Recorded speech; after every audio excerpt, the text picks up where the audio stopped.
Стамілася я. Треба криху адпачыць, унукам казачку расказаць. Детки краски, ці любіце вы казки? Любіце? Ну тады слухайте. Беларуская народная казка «Ганарыстая ворона». Раскаркалася неяк увосень одна ворона на сметніку. Вы сабе як хочаце, кажа сяброўкам, а я не могу тут целую зиму мерзнуть. Я не такая дурная ворона, як вы. Что ж ты думаешь рабіць, разумна, пытаюцца сяброўкі. Полячу за мора, кажуць там, а ніколі зимы не бывае. Ну что ж, покивали головами сяброўкі, счастливой тебе дороги, а мы як-нибудь и дома перазимуем. Собралась ганарыстая ворона и полетела за мора. Долго летела, ці нядоўга, раптам бачыць, под ёй ужо не вода, а земля зеленая, сверху теплое сонейка светить. Ну, тут я и спынюся, думая ворона. Опустилася на высокое древо, ды пачала выглядаць спажыву. Убачили ту ворону заморские птушки. Кто ты? Пытаются. А ніколі мы у своих краях такой птушки не бачили. Может, ты паўночны соловей? Кажуць, ён пяе, як звоночек звенить. Але, подкопила ворона. Я паўночны соловей.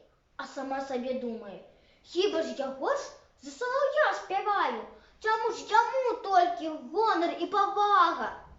Зарадовались заморские птушки, поспявай нам, паўночны соловейка. А просить ворону, а мы послухаем, вельмі ж нам хочется почуть твой голос. Задрала ворона у гору свою дюбу и заспевала на все горло.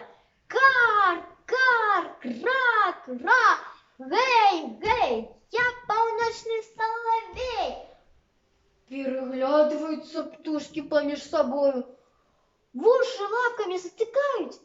А няхай яго з таким соловьем, ён за нелеп за звычайную жабу спявае.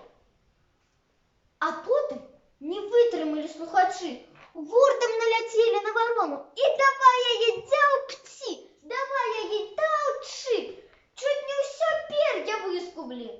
Выбирайся прочь со своими песнями, не хочем мы тебе слухать.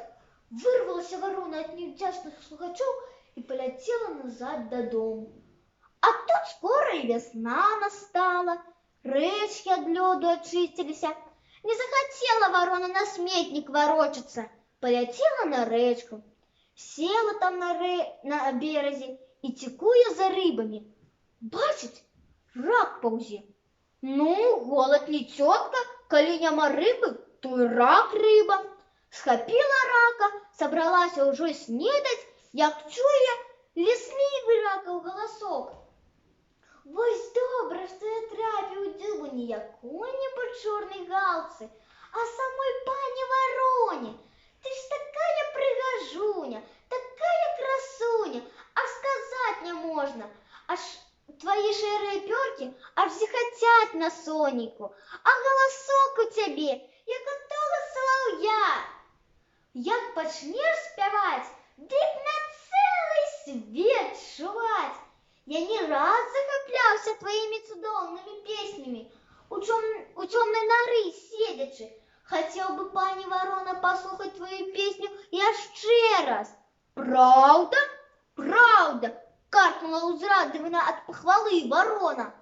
Это только дурные заморские птушки зганили мяне. Ну так слухай. И завяла ворона на усю околицу. Кар, кар, кра, кра, и не простая ворона. Скончила спяваць, глядзіць, а рака и след простыл. Давялося ганарыстай и голодной вороне зноў на сметнік да сябровак ляцець. Ці спадабалася вам казка?